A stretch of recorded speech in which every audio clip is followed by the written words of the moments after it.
Okay, so good morning. Today's daf is daf Kuf Vav. We are 5 lines up on the bottom of from the bottom of Kuf Hey Amud Bet, Amar Rabbi Abba. And let me share my screen and we'll get started. We're talking about um uh Bilam.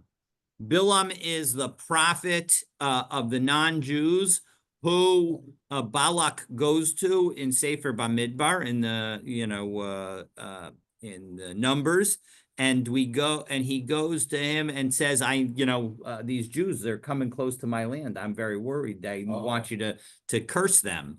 And so Bilam says, listen, I can only do what God tells me I can do.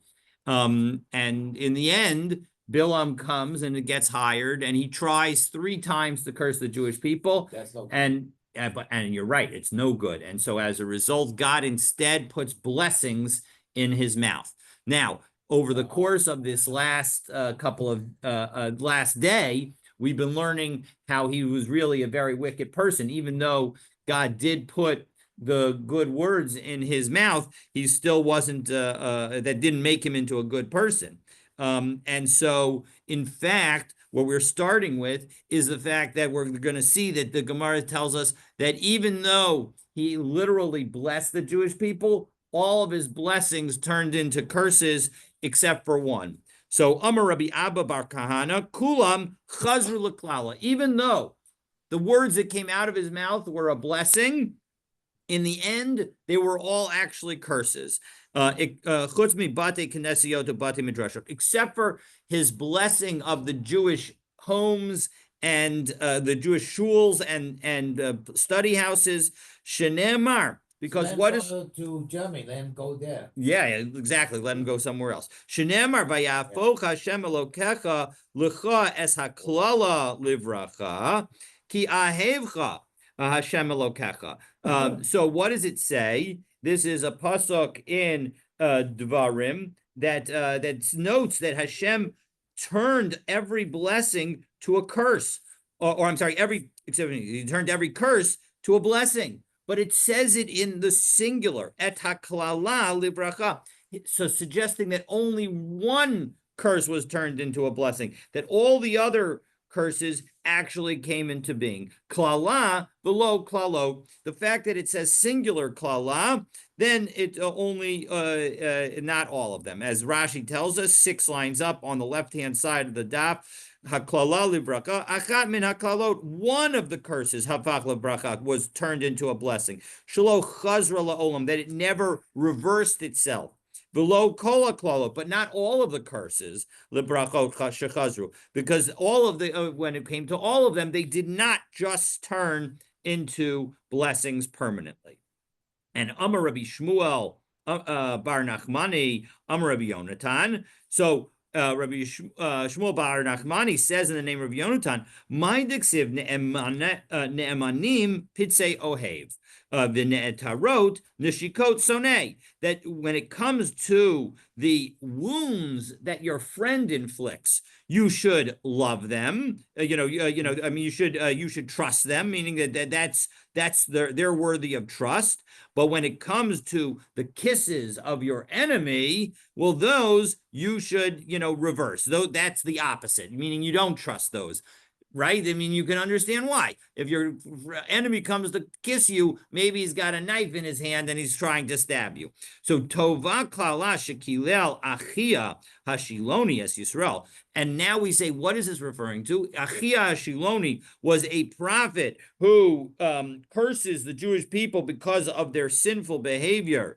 And Yotir, and that curse was better, Yotir mibracha shebarchem Bercham Bilam Harasha, and that was better than Bilam's blessing, because Achia Hashiloni Kilo As Yisrael Bekaneh, he Achia curses the Jewish people by comparing them to a reed. Shenemar V'ika Hashem Es Yisrael Kasher Yanud HaKaneh B'Mayim, that the Hashem should hit the Jewish people the way a reed gets battered back and forth by the water. Now, it is true that a reed gets battered back and forth by the water, but a reed in the water that's planted stays planted. It sways with the water, but stays in place. Makaneza omed bimkom mayim v'gizo. Now this reed, it's in a watery place, so it's going to get the necessary nutrients it needs. V'gizo, and as we turn to Kovavim and Aleph Machalif, and when you cut it a little bit, it grows back.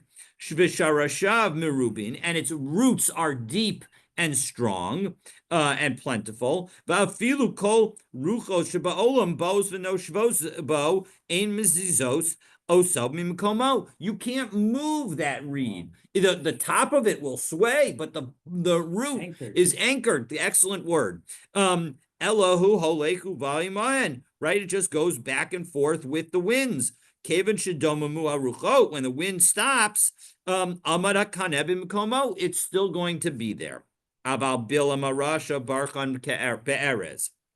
it came to Bilam, he compares the Jewish people to a cedar tree. Now, a cedar tree is wonderful. It's a very tall tree. It's a strong tree. It's wonderful. First of all, it doesn't stand in a place of water, and we'll get back to that in a moment. And it's only got a few roots. And if you cut it down a little bit, it won't grow, cut the trunk, it won't grow back. Yeah, sure. Maybe initially all the winds will come and it won't blow it. But as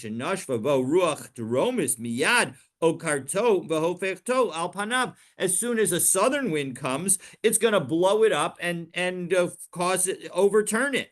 So that's not great. Now, you might wonder, hey, when Bilam offers his curse, he does say that it should be ka'arazim alemayim, like an erez tree that's near water. So Rashi explains that actually that wasn't what Bilam actually said. V'hai diksiv, top Rashi on Kufav Amud Aleph, middle of the line. V'hai diksiv ka'arazim alemayim. 1 second, didn't it say in the Torah that his Bilam's curse was that the Jewish people are like a cedar tree that's near water? Shechina hi de Amra. It was the Hashem who said this. Iu Amar Ka'arazim. He just said that the Jewish people were like cedars. Kolomar she'ein omdim b'makom, not in a place of water. Shechina Amra, and then the Shechina adds to it, Hashem's presence adds, alei mayim. No, it's going to be by water. V'chein kulo mefarish ba'agada. And similarly, we can explain each of these as in the Agada with this kind of explanation. So the initial word is not negative. It can be interpreted in a negative way. And that is how Bilam tried to curse the Jewish people. But then Hashem would add to it additional words to sort of undermine the curse. Below Od, back into the Gemara. We're now 1, 2, 3, 4, 5, 6, 7, 8, 9, 10 lines down, middle of the line. Below Od, Elishazaka Kana Litomi Mena Kulmos. What can you do with a reed? You can turn it into a straw. It's got use, or a pen, excuse me. Lichtomi Menu Sifrei Torah V'Neviim Uksivim. Even if you do cut it, what can you turn a reed into? It can be turned into an instrument of expanding Torah and Tanakh. And so as a result, that's the power of a reed. So don't think that the curse that we got from Achia Hashiloni is so bad when actually it's in some ways better than the blessing that we got from Bilam. So now we're going to go through additional verses in the Bilam story. So let's take a look. Bayares hakeni b'yisam. So Bilam saw the Keni, and then he began to say his parable. Amarlo Bilam Yisro. So Keni is a reference to Yisro, the Moshe's father-in-law. One of his names is Keni, as we'll see in a moment. And so he says to Bilam, Kenite, Lo ayiti imanu ba'ota etza. Weren't you with us when we advised Paro to drown all of the Jewish children? Miho shivcha etzel eitanei olam. And now look at you. Your descendants are going to be in the Sanhedrin. You're going to be among the mighty in the world. As Rashi tells us, we're going to first do Lo imanu hayita ba'ota etza shegazar Paro kol haben hayilod hayaora bitmia, weren't you with us? The Rashi explains that this is a question. Weren't you with us when we decreed that all the sons of the Jewish people would need to be thrown into the river? Vadai hayita kedol. You were definitely there. And now sha'atidim in the future, banecha leishev bilishkas hagazis. You're going to sit. They're going to sit in Lishkas Hagazis, where the Sanhedrin sits, behind Diksiv, and that's what we're going to see. And as we're about to cite a pasuk, the Rashi continues, Eitan Moshe Veka. With the strong, that's where you're going to dwell. How did you deserve this kind of reward? So V'hainu de Amar Rabbi Chia bar Abba Amar Rabbi Simai, and this is consistent with Rabbi back into the Gemara. This is consistent with Rabbi Chia bar Abba said in the name of Rabbi Simai. Shlosha hayu ba'osa eitza. There were 3 people who advised Paro about this. Eluhain, and these were they: Bilam, Iyov, Yisro. Bilam sheyatz ne'arag. Bilam told the Paro that they should kill all the Jewish babies, and he ends up getting killed. Iyov shesasak nidom b'yisurin. And Eov was quiet. He didn't say anything. And he ends up getting suffering. The Yisro Shebarach Zachu b'nei Yivanav leishe b'lishkas hagazis. And when it comes to Yisro, his descendants end up getting sitting in the Sanhedrin. Shneamar umishbechot sofrim, that you're the family of scribes. Yoshve Yabetz Terasim Shimasim Suchasim Hema Hakinim Habaim Machamas Avi Beis Rechav. So the point is that they are the Kenites, these people, these family of scribes, which are going to thereby be the Sanhedrin. They are that's who they're descended from. Uksiv Uvnei Keni Chosein Moshe Alu Meir Hatmarim. And similarly, we see that Keni is a reference to the father-in-law of Moshe, as we see in the pasuk in Shoftim. So as a result, it's clear that Yisro's descendants are going to have a great reward. Now, it's actually interesting. Reb Chaim Shmulevitz uses the fact that which would you prefer? Most people would prefer to die immediately over to get the terrible life that Eov had. But what Chaim Shmulevitz suggests is that actually Eov's life is better, that any kind of life, even a life filled with pain, is better than death. Now, I'm not sure that everybody would agree with that, and but then the question becomes, why was Eov's punishment so great relative to the fact that he was just quiet?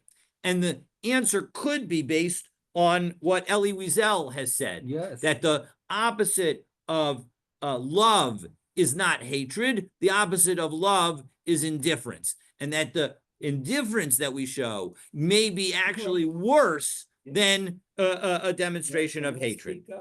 Okay, exactly. This is the time that we need to all be speaking up. So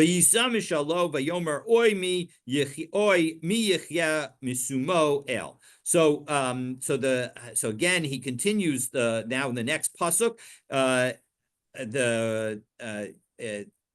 Bilam says his parable, and he says, "Woe to those who can live misumo kel." So, well, what does that mean? So, Rabbi Yochanan. We can read. Rashi himself actually includes the language that's in parentheses, so we'll do that. Rabbi Shimon ben Lakish, Oy mishem mechaya atzmo b'shem kel.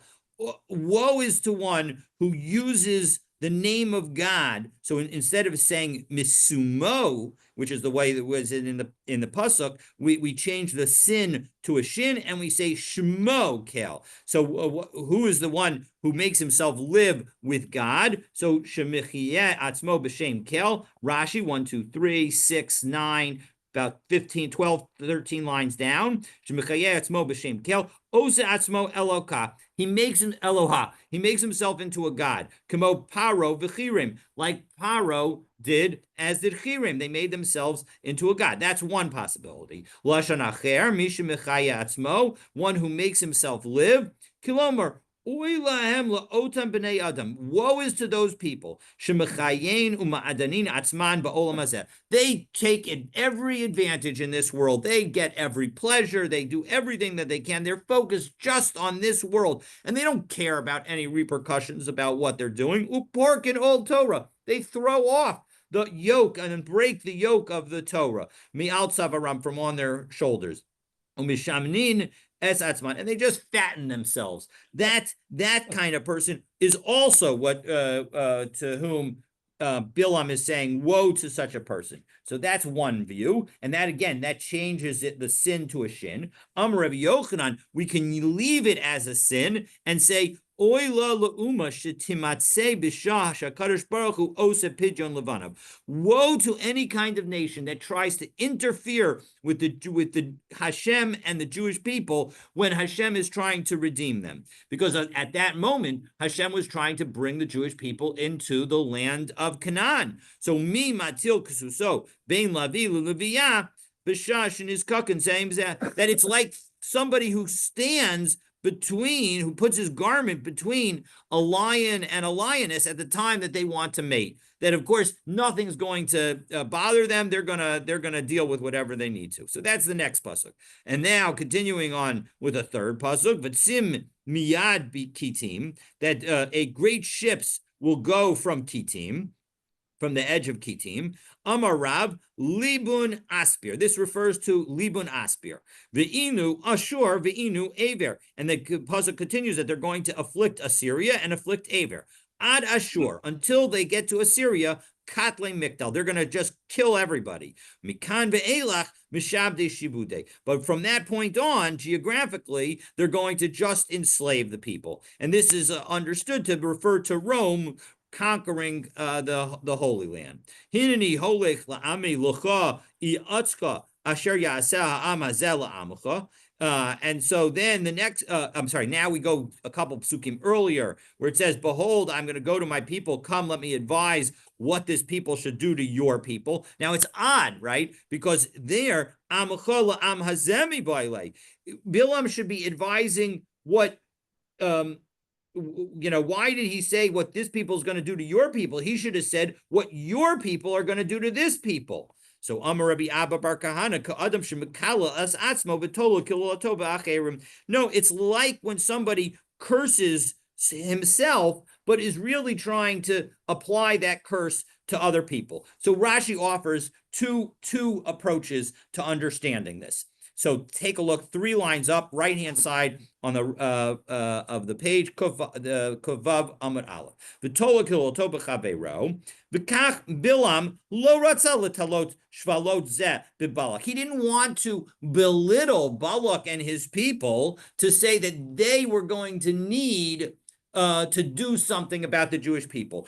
That he would somehow need advice. Yisrael, how he can cause the downfall of the Jewish people. Yisrael tala hashvalut. So rather, he's going to say that the Jewish people were the ones who need to do something. Lomar shehein srichim la'etza. They're the ones who need advice. Shiakashlu ba B'nai Moab, that they would try and, because they're going to end up being beaten by that they're going to be inferior to the B'nai Moab. Shalot Tidkov Yedei Moab al Yisrael, in order to avoid having the people of Moab have a hand over the Jewish people. And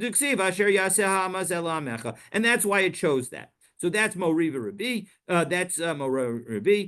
So that's what Rashi says his teacher taught him. Another approach, Tola klalato b'chaveiro. When he says that he connects the curse to his friend, kolomar shetola because of klala b'Moab. Really, when Bilam said this statement, he did say, "Here's advice for you to deal with the Jewish people." V'lo ratza lichtov. But Hashem did not want to write that in the Torah, Klape Yisrael, that there would be advice against the Jewish people. Kamosha Amar Bilam Arusha, like Bilam Arusha actually said. So instead, he goes in the other direction. So Amar Lahem, so now Bilam, what did Bilam say to the Moabim? Elokehem shal elu sonazimahu. The God of these people, God hates immorality. Ve'hem mitavim l'klei pishtan, and they love good clothing. So bova esiacha etza. So let me give you some advice. Aseh lahen klaim, set up some market tents, v'hoshev bahen zonot, and you put some harlots inside them, zikena, and you put old women mibachutz, outside, v'yalda mibifnim, and you put young women inside, v'yimkaru lahen klei pishtan, and you have them sell some linen garments. Aselahem klaim mehar sheleg ad beis hayishimot. So with Bill Bullock set up, yes. So taking the advice, the tents were set up for them outside of Beit HaYeshimot, from Har Sheleg, the snow mountain, which could be presumably Har Hermon, until north to Beit HaYeshimot. So to Beit HaYeshimot in the south. V'hoshiv bahen zonot. And again, he put this, the harlots were put inside. Older ones outside, younger ones inside. Ubishashi Israel Ochlin Bishosin Usmechim V'yotzin L'tayel Bishuk. So the Jewish people were all happy and everything was wonderful with their life, and they would go out for a walk in the marketplace. Omeret lo hazakena. So the older woman would say, are you looking for some nice garments? Zakena omeret lo b'shava, and she would give the full price. So then the younger one would call from inside the tent, and she would say a lower price. So of course, shtayim v'shalosh pamim, and this would happen 2 or 3 times, where the younger one would give a better deal, and then the older one. And so afterwards, the younger one would say to the person who came in as the customer, "Hareya kiben bayit, you're like a regular. You're a regular customer. You're like family. Shave bror al atzmacha. Choose whatever you want." V'tzartzure shel yayin amoni munach etzla, and she would have a pitcher of non-kosher wine, of a wine from Ammon, near her. V'daylo ne'asar, and that wine had not yet been prohibited. So, yayin shel nachrim, this wine that belonged to non-Jews. So amralo, so she would say to him, "Ritzonka shetishta kos shel yayin, you want to drink some wine? Kevan sheshasa barbo." And once he drank, so then of course he would be aroused. Amrla hishmili, and he would ask to have relations with her. Hotzia yirasa, she would reveal an idol that she had under her shirt. Amralo avod la, you have to worship this. Amrala, hello Yehudi ani, I'm a Jew, I can't worship the idol. Amralo, don't worry about it. What do you care? All I'm asking is you just to defecate yourself. So as a result, the Jew thinks, that's not what's wrong with that? That's probably insulting to the idol. The problem is, he didn't realize that that's how you're supposed to worship that idol. V'lo od, and moreover, ela she'eno minachtecha ad shetichpor b'toras Moshe rabcha. And then once she got him to do that, so then you have to first say you're not going to follow your teacher Moshe. Shneamar Hema bo Baal Peor, that they came to Baal Peor, v'yanazru laboshes v'yushikutzim be'oavam, that they became, in their lust, they became detestable. And so that refers to the fact that they not only did they stray from Hashem by worshiping the Baal Peor effectively, even if they hadn't intended to, but they became detestable because they then said that they were not going to follow in Moshe's ways.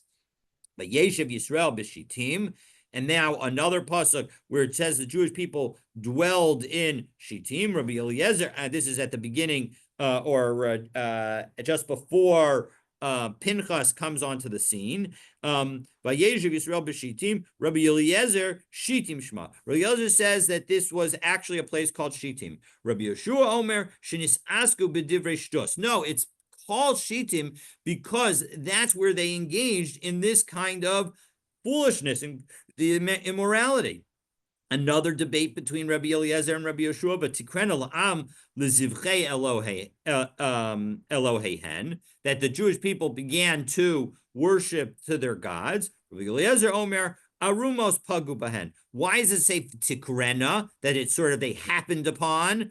Although in understanding in the context of the verse is that they invited the Jewish people, but arumot pagu bahen. They came upon them, and the girls were not dressed. Rabbi Yoshua Omer shenasu kulan balei Korean. No, it's not that they came upon in that sense, but rather a Baal Keri is somebody who has a nocturnal emission, so they had a involuntary emission because of the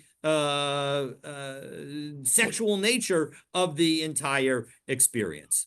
So having discussed one location and its meaning according to Rabbi Eliezer and Rabbi Yoshua, we now turn to a debate between the place Refidim and what it means. So my Lashon Refidim, what is Refidim? That's the place where the Jewish people fought with Amalek in Perek Yud Zayin Pasuk Chet of Sefer Shmos. Rabbi Eliezer Omer Refidim Shema. Its name was Refidim. It's just that it's a place, nothing more. Rabbi Yeshua Omer Sheripu Atzman Midivrei Torah. No, it's a contraction of ripu, meaning they became weaker midivrei Torah, in the words of the Torah, meaning that they were beginning not listen to what the Torah says. Shene'amar lo hifnu avot al banim mirifyon yadayim. As it says, fathers did not turn to sons because of weakness of hands. So that's a pasuk in Yirmiyahu that just highlights that rifyon, that kind of language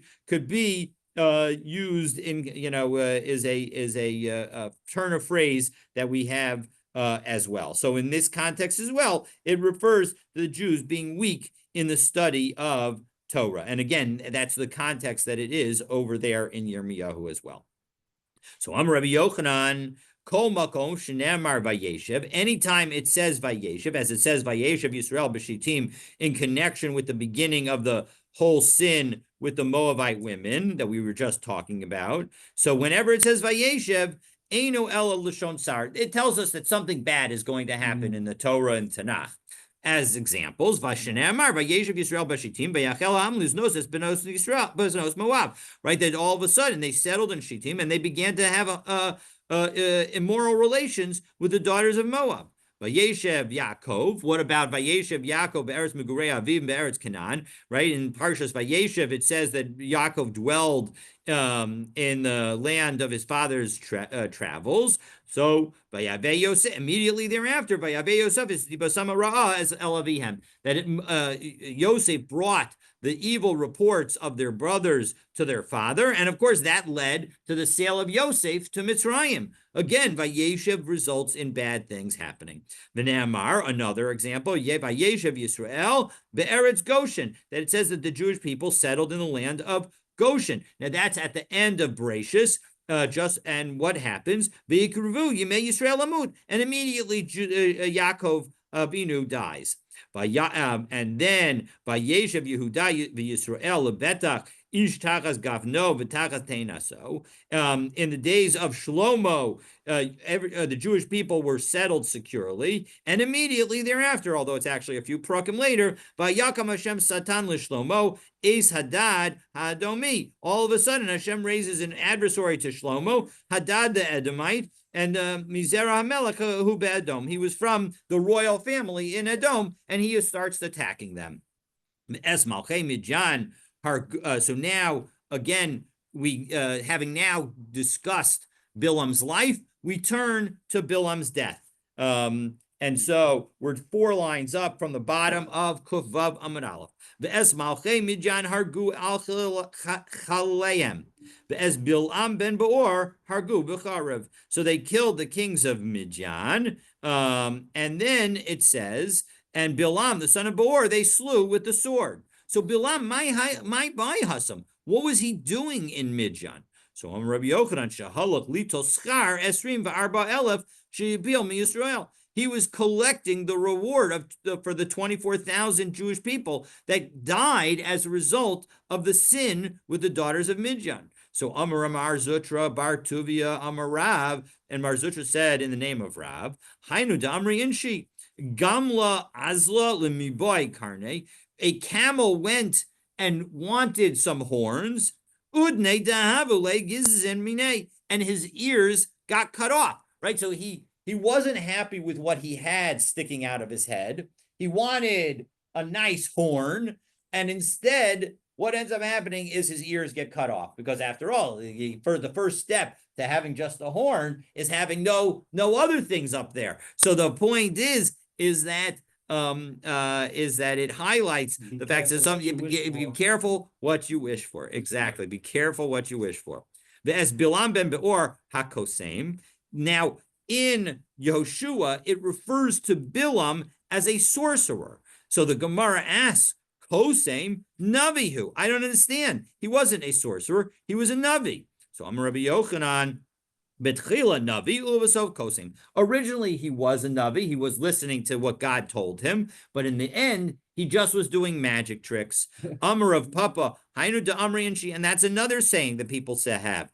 Misigne Vishilte Havai, that somebody, when you have somebody who is the wife of a prince and other rulers, Aizan Legavre Nagarai, and in the end, she has relations, she has adultery with a guy who drags ships, who pulls ships along. So, the bottom line is that people who are high can be laid low. We need to be careful. It's part of the reason that it's very important for Jewish people to be modest and to not try to accumulate to themselves too much credit. Because that is likely to result in bad things. Hargu b'nei Yisrael b'cherev eschal aleihem. So again, that same pasuk refers to the children of Israel slew by the sword at el chal aleihem, their slayings. So what does that mean? So Amarav Shekimu bo arba misos, as we're now on the top of Kuf Vav Amud Bet.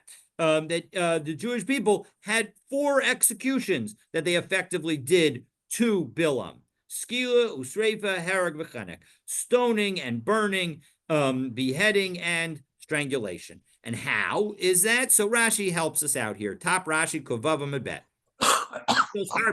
Mashma. That actually, Chaleim implies that there were many kinds of death. How did that happen? Shetaluhu v'hitzisu es eish tachas hatzliva. They hung him up in the galleys and they lit a fire underneath. V'chatchu rosho. They cut off his head. V'nafal atocha eish, and his whole body fell into the fire. So that's what happened. And now we're going to show that all 4 death penalties were there. Talia ha'inuchenek. They hung him by his neck. And that's strangulation. Chaticha harosh, they cut off his head. Hereg, that's killing. That's the punishment of beheading. Kishenafal aretz skila, when his body fell to the ground, that's skila, because the first step in stoning is you throw the person off a high place. Kishenafal or, and then he landed in the fire. Hainu sreifa, that's burning. And so that's how all 4 punishments happened to Bilam. Okay, so back into the Gemara, 3rd line. Amar lehahu mina l'Rebbi Chanina. So a heretic said to Rabbi Chanina, Mi shmi'alach Bilam bar kamahava. Do you know how old Bilam was? So Amar le michtav loksiv. It's not actually written. But elamidiksiv anshe damim umirma lo yechatzu yemehem. But we have a pasuk that says in Tehillim that people of bloodshed and trickery are not going to live even half the days of their life. Now, how long is a person supposed to live? How long is an average lifetime? According to Tanakh, it's 70 years. So if you're not supposed to live to half of that, so bar tlasin utlasshnin, or bar tas tlasin v'arba. So he was probably 33 or 34. So Amar Le, the heretic, says back, Shaper ka'amat, you actually spoke well. L'didi chazili pinskse de Bilam. I actually found Bilam's notebook. V'haviksiv Bey, and or the story of Bilam, and I found that it was written there. And of course, it's a min who reads it because Jewish people shouldn't read such kind of things. Blartlasin utlashnin Bilam chagira Kad Katil, you see Pinchas Lista, that Bilam the lame was 33 years old when he was killed by Pinchas the outlaw. Okay. This is a challenge for the earlier Gemara, in which Bilam is described as one of the advisors of the earlier Paro.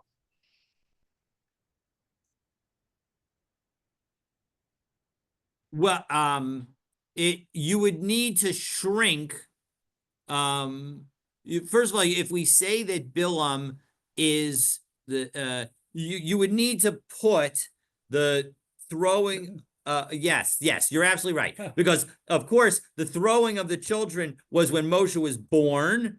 And so you're absolutely right that this has to conflict with that, because Moshe was born 80 years earlier before they left. So Bilam would have to have been an adult at the time. So he would have to be at least 100, in this, in that understanding. So you're absolutely right that this conflicts with that approach.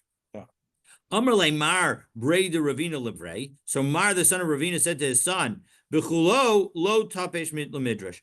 With respect to all of the people that we've been talking about, that all these people who don't get a share in Olam Haba, don't speak too much about them. Lebar mi Bilam Arasha, except for Bilam. That whatever you want to say, the bad things about him, feel free to do. All the other people, of course, are Jewish, so it makes sense that we would say that with respect to the non-Jew, that's the guy that if we're going to speak badly about, that there's additional bad things to say about him, that's who you should speak about. Okay. There's some non-Jews we speak badly about. We talked about Lavan earlier. Esav we speak badly about. No, we're not saying, just to be clear, of the people that are mentioned in our Mishnah who don't get the Olam Haba. Okay. Yeah. Only Bilam from that list, should you feel free to teach extra about. But all the others, again, according to at least one view that we've seen, all the others do eventually get Olam Haba, but maybe Bilam is the one who does not.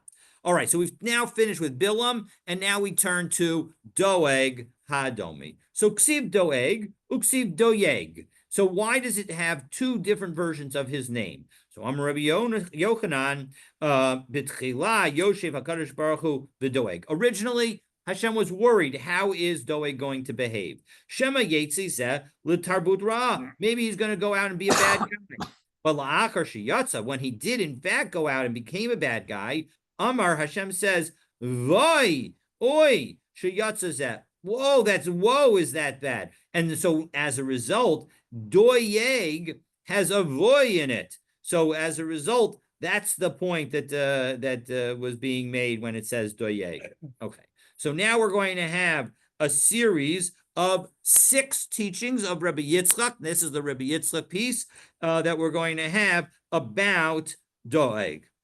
So Rabbi Yitzchak, Amar Rabbi Yitzchak, so again, Siman Gibor V'Rasha V'Tzadik Chayil V'Sofer. So there are 5 signs, but we're going to actually have 6 statements. So let's take a look. So Amar Rabbi Yitzchak, Maidiksiv Matis Halel B'Ra Hagibor Chesed El Kol Hayom. That why do you pride yourself with evil, O mighty warrior? God's kindness is all day long. So Amar Lo HaKadosh Baruch Hu L'Doeg. Hashem says to Doeg, Lo Gibor B'Torah Ata. Aren't you a mighty scholar? So Matis Halel Bara, why are you pride yourself with the evil things that you've done? Lo Chesed El Natoi Alecha Kol Hayom. Hashem is loving kindness. Isn't it spread over you all day long? So as Rashi says, L'Doeg. V'halo Amar Kadosh Baruch Hu L'Doeg v'halo Gibor Ata B'Torah. It's about middle of the narrow lines on the right hand side of the page. Lama titalel l'saper lashon hara al David. Why are you praising yourself and about the fact that you talked lashon hara about David HaMelech?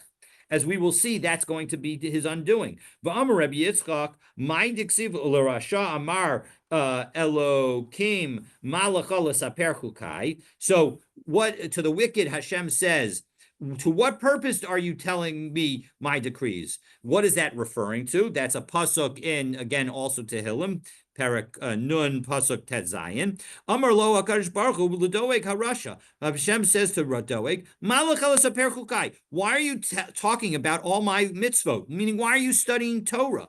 Kisha'ata Megil L'Parshas Meraschim U'Parshas Mesapri Lashon Hara. Mata Doresh Ben. What are you going to say when you get to the parshayot that talk about the sins that you're doing? How are you going to possibly understand them? And aren't you being a hypocritical? So v'tisa briti alai ficha, and bear my covenant upon your mouth. So Amar Rabbi Ami al to ein Torah so shall doeg ela misafa v'lachutz. That why does it say alei picha, meaning it's on your mouth? Because it never internalized. Doeg never internalized the lessons of the Torah that he learned.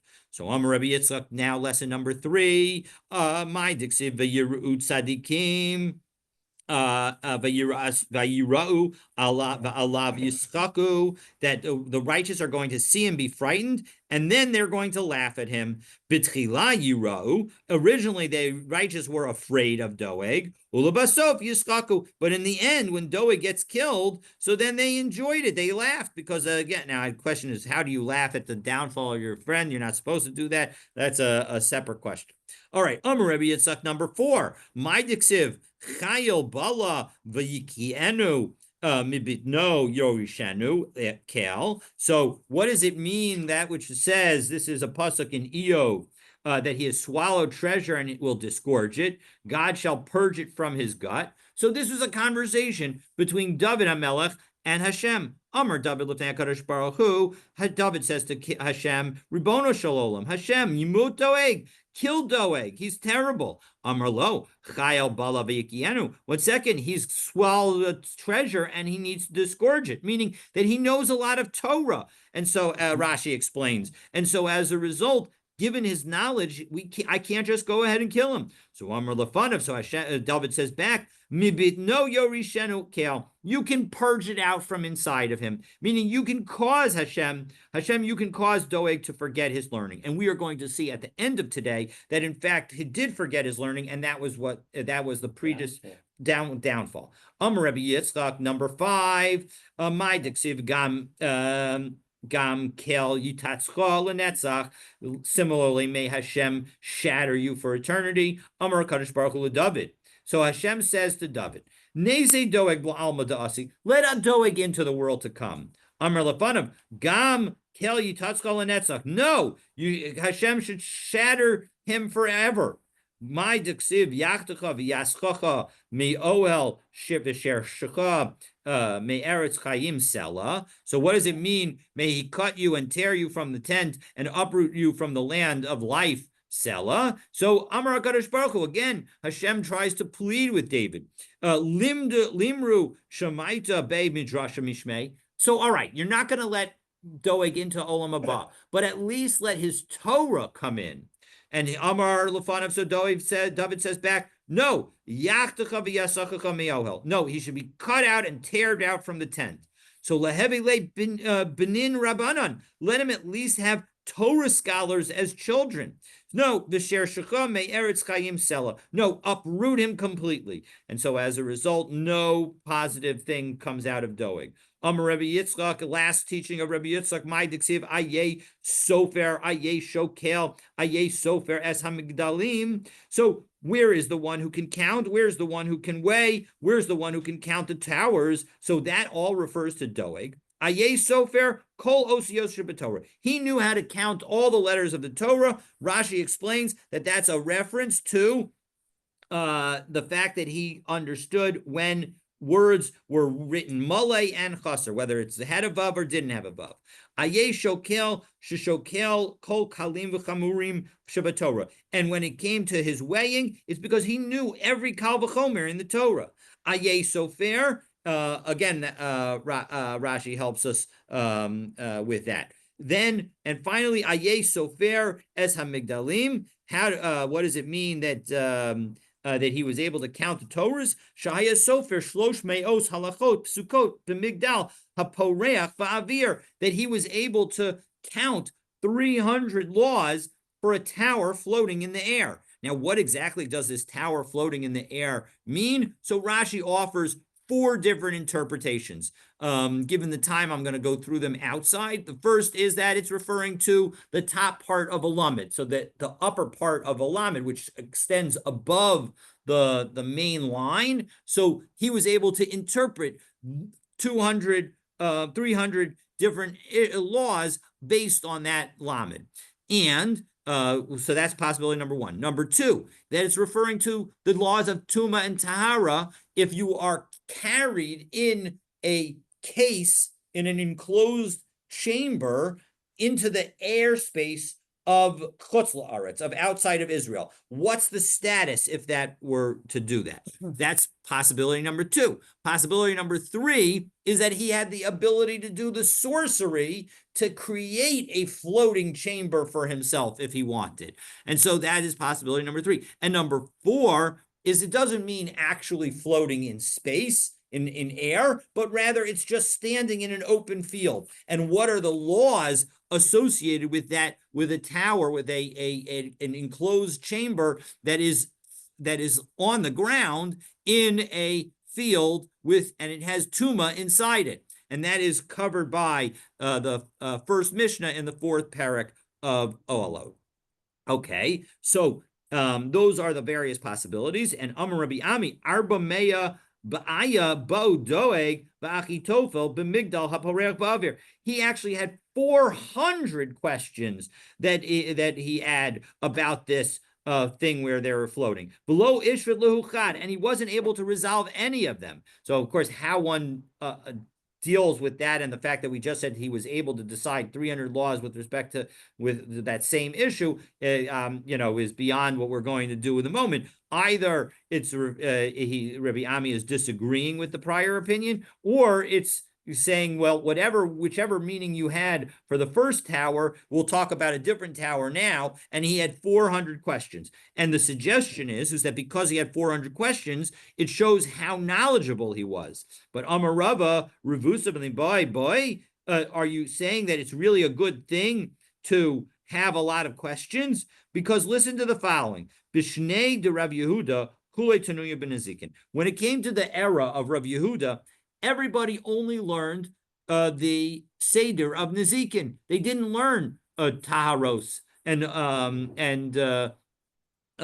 Nashim and a variety of other Mishnah and the other Mishnah and Zraim and Kodshim and Moed. They didn't learn those other orders of Mishnayos. They focused just on Nezikin. So v'anan kamasninan tuva be'uktzin. And we do everything. We go all the way to Uktzin, the final Masechet. V'chihava mati Rav Yehuda. And moreover, when Rav Yehuda would get to the following question, Isha shekoveshes yarak b'kdeira, a woman's preserving a vegetable in a pot, which deals with the questions of Tuma and Tahara. V'amrula, and some people say, Zaysim shekashan b'tarpeyen tahorim, and olives that one preserves together with their leaves are considered tahor. Amar, he would say, Havayot deravu Shmuel kachazina hacha. We need the questions of Rav and Shmuel here, but he wouldn't go into it. V'anan kamas nisan be'uktzin. Again, we go into uktzin. Tlasrei misivtasa, and we have 13 different yeshivot that go focus on uktzin. For Rav Yehuda, shalaf misane v'asa mitra. And yet, when Rav Yehuda would pray for rain, it would rain like that.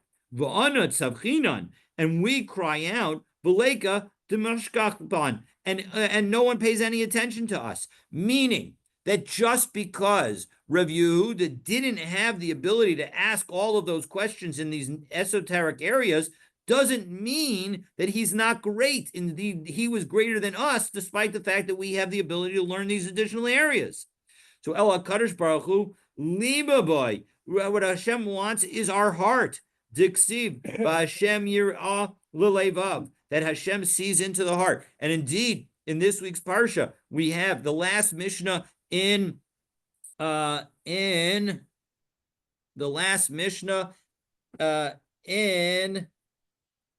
come on, David.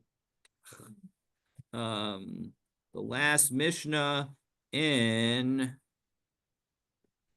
The last Mishnah in Menachos, excuse me, sorry about that. The last Mishnah in Menachos highlights the following. It says that it doesn't make a difference what your korban is, whether it's an ola of a large animal or of a bird or of a mincha offering. In each case, it's ishei reach nichoach.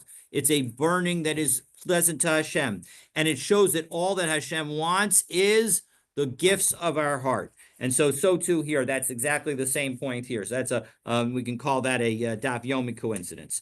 So, all right. So as a result, so it undermines that. But so yes, you can think that Doeg was great because of his questions, but it's not all about, that's not the measure of greatness. The measure of greatness is what's inside, what are the hearts that we have and our actions and what we do.